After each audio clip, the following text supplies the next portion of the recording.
apakah keistimewaan dash oil?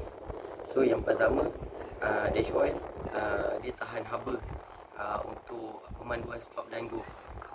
So ada 4 sebab kenapa perlu pilih dash oil daripada berbanding Yamaha. Yang pertama ialah quick response.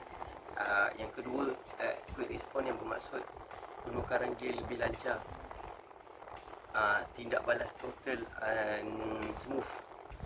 Yang kedua adalah bunyi lebih senyap waktu selepas panas enjin dan jalan jauh. So yang ketiga, perlindungan enjin tahan lebih lama.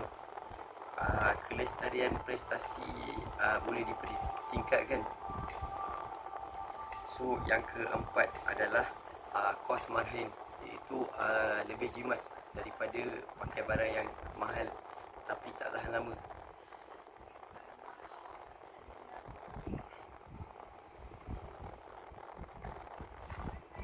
So contoh minyak hitam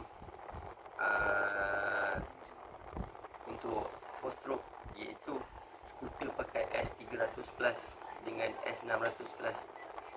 Motosikal biasa pakai E-series punya minyak enjin. Motor racing pakai ER360 plus.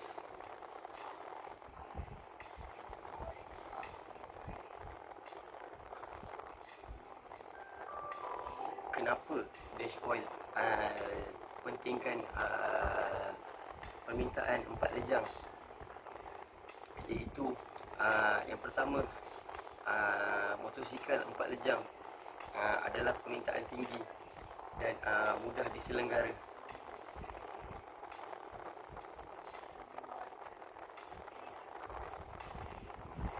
Yang nombor 2 adalah kenapa dash oil belum pernah ada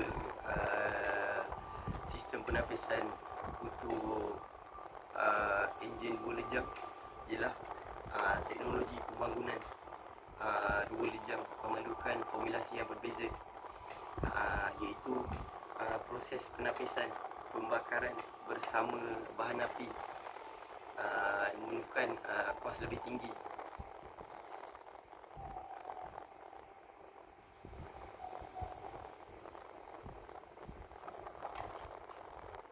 Kenapa pilih minyak enjin Yamaha berbanding dash oil? So yang pertama, untuk jaga enjin, iaitu pakai barang OEM, off equipment manufacturer, yang so ada 4 poin juga kenapa pilih minyak enjin Yamaha berbanding dash oil. So yang pertama je, tindak balas normal, iaitu penukaran gear kadang-kadang slip, kadang-kadang terlepas miss, tak masuk gear.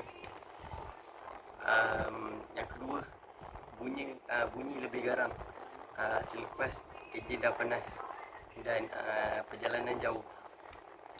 Yang ketiga dia adalah prestasi kurang baik kerana enjin kehausan.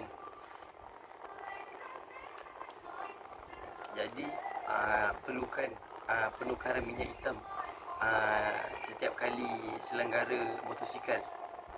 So yang keempat adalah harga yang lebih premium. Jadi kalau pakai barang Yamaha, harga lebih premium, harga lebih mahal berbanding dash oil.